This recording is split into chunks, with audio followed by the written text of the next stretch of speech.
This is What a Weird Week. Bears escaping, things falling from the sky, and a complete scientific game changer when it comes to flipping a coin.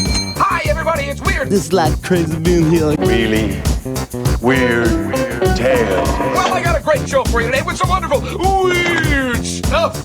Hi, friends, I'm Scott, and this is the What a Weird Week show. 10 weird things that happened this week from the news, of the news, in the news, one of those things.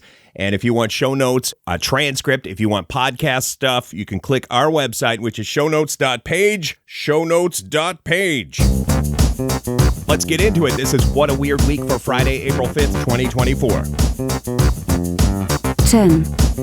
Kicking things off this week, it's from Hoops Hooper, the weird news guru at UPI. The story about something that happened a few weeks ago to this family in Naples, Florida. Alejandro Otero was on the news. Wink News interviewed him about the weird thing that happened. The headline is, "Object that crashed through Florida roof may have come from the International Space Station."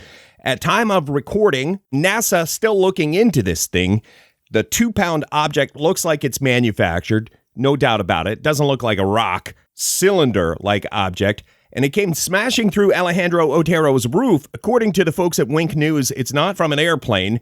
The same day it happened, there were reports of other space debris falling to Earth. So pretty sure space debris is the answer here. But this is scary. It's weird news when things fall from the sky and land in someone's house. But this one smashed through the roof and through another floor of the house. It hit with such impact. And someone was in the house at the time. Alejandro's son was in the house. That's scary. Nobody got hurt. But if you're in the path of one of these space debris objects, that ain't going to be pleasant. And my understanding is there is a lot of space debris up there, you guys.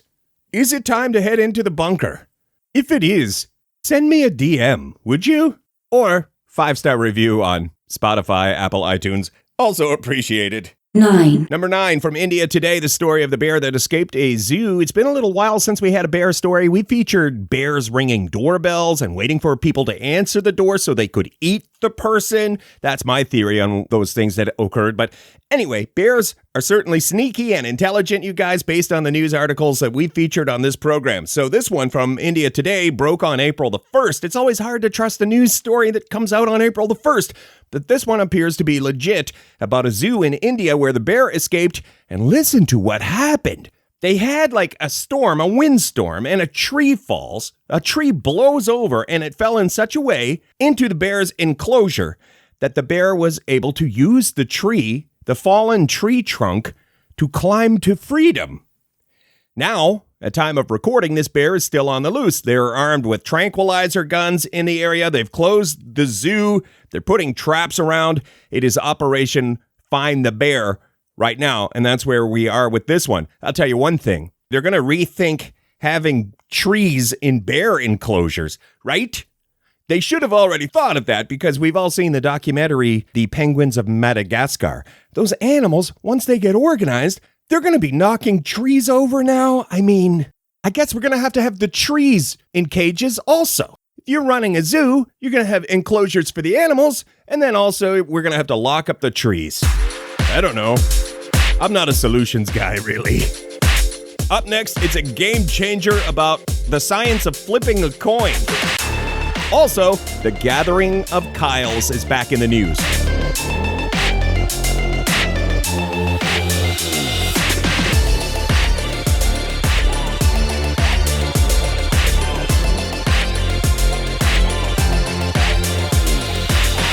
Catching you up on the top 10 weird news stories of the week, this is What a Weird Week. 8. It's another one from Hoops Hooper, a story that came out last fall, but Hoops did an article on it this week.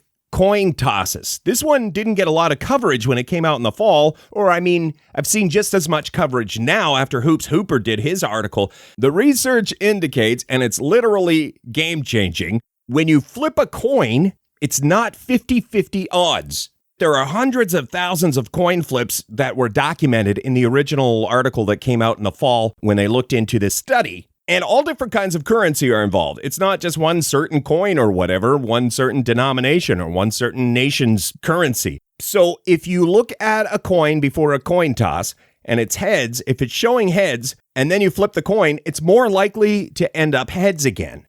Essentially, it's a tiny bit more likely that you're going to end up with whatever the coin started at when you flip a coin.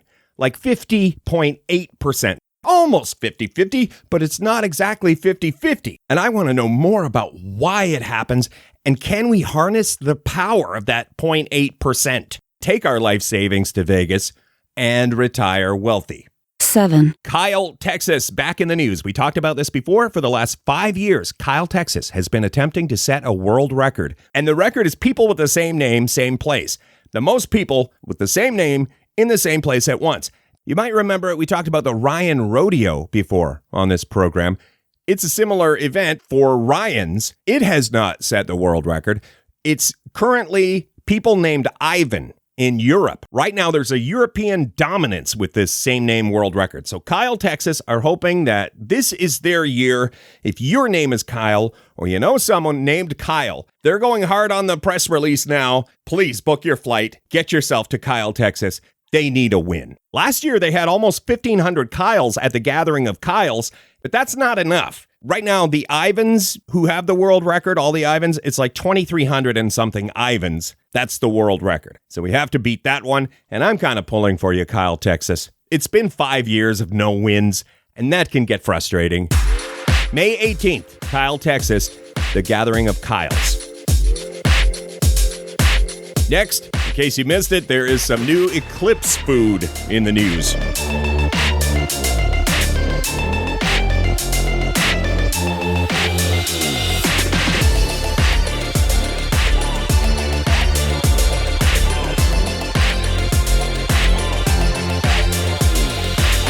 This is What a Weird Week. Thank you for listening and subscribing. Still free, you guys. Still free to subscribe. 6. Eclipse-flavored Sun Chips in the news. The promotion department at Sun Chips has got the brand in the news with a limited edition flavor that will be given away during the total eclipse, which means 4 minutes and 27 seconds of totality. That's when you can get the new flavor, Solar Eclipse Limited Edition Pineapple Habanero and Black Bean Spicy Gouda Sun Chips. Quote from the press release, beginning at 1:33 p.m. Central Time on April the 8th, as the eclipse casts its shadow over U.S. soil, eager fans can get their hands on the new flavor at sunchipssolareclipse.com while supplies last. They also hired an astronaut to help them celebrate the solar snack event. We have a link in the show notes if you'd like to learn more, or perhaps where you're at, you would be eligible to take advantage of this wonderful, flavorful promotion. 5. This is the weirdest snake story you're going to hear all week, which is a bold claim, I know. What do you get? Dozens, probably. Dozens of snake stories each week. But I stand by my claim. How about this? If I'm wrong about the snake story, you let me know with a 5-star review on Apple Podcasts or Spotify. This is the story of this pet snake that had been missing for a year and then shows up. And how it showed up and where it showed up is absolutely bonkers. The story out of the UK, the snake is named Agnes. Agnes, the pet corn snake, which had been missing for a year and then turned up on top of the neighbor's garage after it was dropped by a crow. So after a year of being missing, the snake gets dropped by a crow onto the neighbor's garage. Like, what? Why? How? What? At first, they didn't even know it was Agnes. It was just, hey, a bird dropped a snake on our garage roof. Upon further investigation, the neighbor was like, is this Agnes? And it was, you guys. It was Agnes. Next, more weirdness in the sky this week and the coolest bacteria shoes you'll ever own.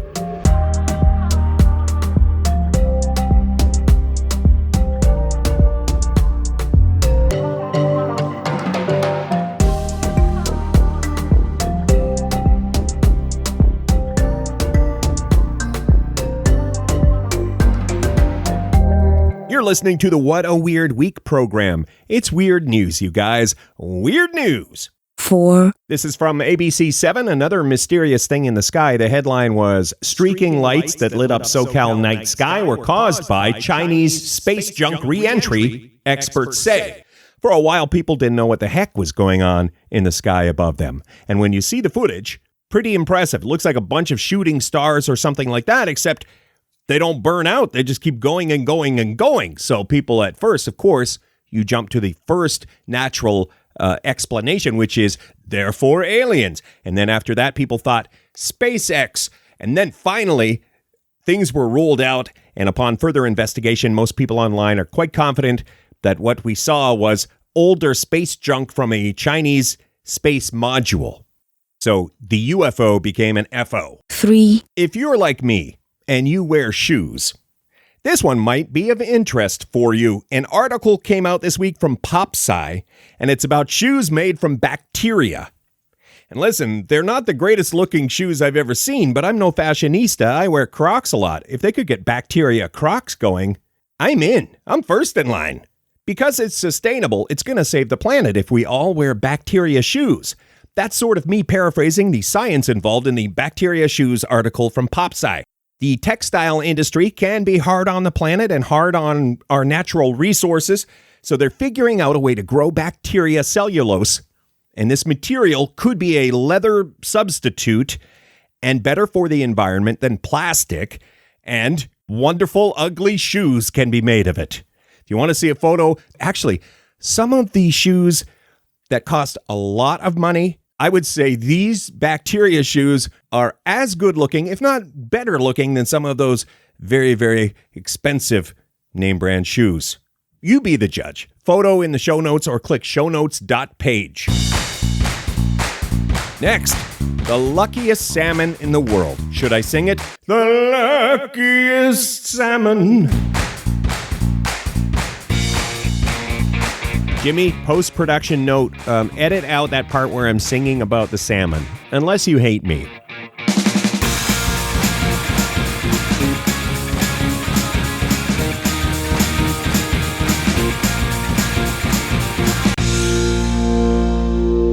We are almost to the number one weird story of the week. This is the What a Weird Week show. 2, The salmon truck crash that was in the news. This headline from the BBC. Truck crash spills live salmon into wrong river. This is from Oregon. Oregon? I always say it wrong. I've tried to say it both ways, and somehow I say it wrong twice. United States of America, a truck that was carrying live salmon crashed before it got to its destination where the live salmon were going to be released. But where the truck crashed, there was a creek, Looking Glass Creek, and 70-some thousand salmon made it into the creek. And now the experts say some of those salmon are going to return to spawn in Looking Glass Creek. I don't want to make light of it. Not all the fish made it. The driver did sustain minor injuries. The driver's going to be okay. The fact that this crash could have occurred, like the fish could have been in the middle of the highway somewhere, but instead, the way the crash occurred, many of the fish spilled into Looking Glass Creek. What are the odds of that? When they make the movie version of this, it's going to be a scene where the driver at the last minute knows he's going to crash, and he's like, I've got to get the fish into the water if I can just swerve at the last minute. That's the scene. I don't know how we're going to incorporate that into the Hallmark holiday film version of Merry Fishmas, but it's going to work, you guys. Hallmark, you've got to get in touch. I've got a million ideas. Honorable mention. Music that makes pasta taste better. The folks at Barilla, I practiced all week. Barilla. That one. Barilla Pasta. They've commissioned an award-winning composer and an experimental psychologist to create music for specific types of pasta, like they did a composition for spaghetti, one for rigatoni, a number of different pastas. And according to this article, it's supposed to make the pasta taste better. Essentially, I'm kind of paraphrasing, they get into a deep dive on the overall experience of eating the pasta, whatever. I'm doing a deep dive, right? I'm reading this article, and I'm about halfway through, and then I'm like, wait a second. This might be a publicity stunt. They do talk about the science of it and all that, and I'm not a scientist, you guys. I do enjoy pasta, so I feel like I'm entitled to a certain amount of opinion on this one. Anyway, we link to the article and also the music if you want to enjoy the music and enjoy some pasta and see if it does taste better to you. When I eat, I'm such a loud breather, a wheezer, a gasper, a loud chewer. I'm not going to hear any music. The people around me aren't going to hear any music. They're going to be like, all I can hear is you chewing, Scott. And that is not enjoyable. Honorable mention 2. Another honorable mention this week. This one was all over the news. How they want to have moon standard time so we'll all know what time it is on the moon. We can all be on the same page as to what time it is on the moon. When somebody on the moon walks up to you and says, "Do you know what time it is?" you'll be able to say with confidence, "Yes, yes I do," because NASA has developed lunar time. That's kind of the whole story. I mean, as more and more missions to the moon are in the news, people are going to need to know what time it is. I recommend moon o'clock as one of the times on the moon clock. If we could have moon o'clock, I just think it has a ring to it. Next is our number 1 story about an April Fool's prank that went wrong.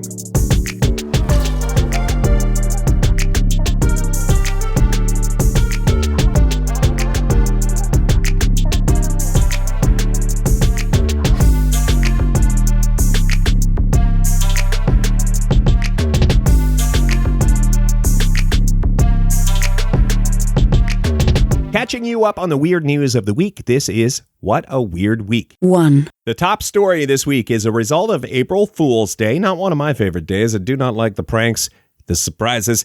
This one's kind of funny. It got picked up by a lot of official news orgs, but I have some skepticism about it. First, here's what happened. A business in the Philippines described as a food shop posted on their social media, "Hey, we've got this prize money if you get our logo tattooed on your forehead." That's me paraphrasing. Prize money amount would be roughly $2,400 American. Well, somebody did it. Somebody tattooed the logo on their forehead and then commented, "Hey, I did it. Here's a photo. Where my money at?" Again, that's me paraphrasing. Then the food shop deleted the original post and put up another post saying, "Hey, everyone, April Fools, right? Pranks, right, guys? Pranks?" Again, a paraphrase. Then people started feeling bad for the forehead tattoo fellow, and some other businesses stepped up and said, "We'll give you money. Take our money, because money will make you feel better." And maybe, I guess they were thinking, if you get enough money, you can have the tattoo removed. I don't know. Those are all, again, me speculating and paraphrasing. Specuphrasing. It's a word. Look that up. It's a word, I'm pretty sure. So a lot of people got publicity out of this one. Some good publicity, some bad publicity. But here's where I'm suspicious. Did all of it really happen that way? If the same thing happened to you, if you were in need of money and you saw some local shop advertising they would pay you money to get their logo tattooed on your forehead, would you just immediately drive to the tattoo parlor? Would you double check? Would you perhaps look at a calendar? Is today a day for pranks and hijinks? Like, maybe not an entire system of checks and balances, but I feel like there would be some checking involved before you get a tattoo on your forehead. So I have a few questions about this story, but it got picked up by credible news orgs, and maybe it'll remain a mystery. And I like a good mystery, but I also like a good solution. So, to be continued. And that's it. That is the What a Weird Week show for this week. If you want show notes or a transcript and that stuff, click shownotes.page or search What a Weird Week wherever you get podcasts. Every weekend you can hear this program on Funhouse Radio. So ask your smart speaker to play Funhouse Radio, or you can see the link at shownotes.page. We'll catch you next week for another countdown of weird news.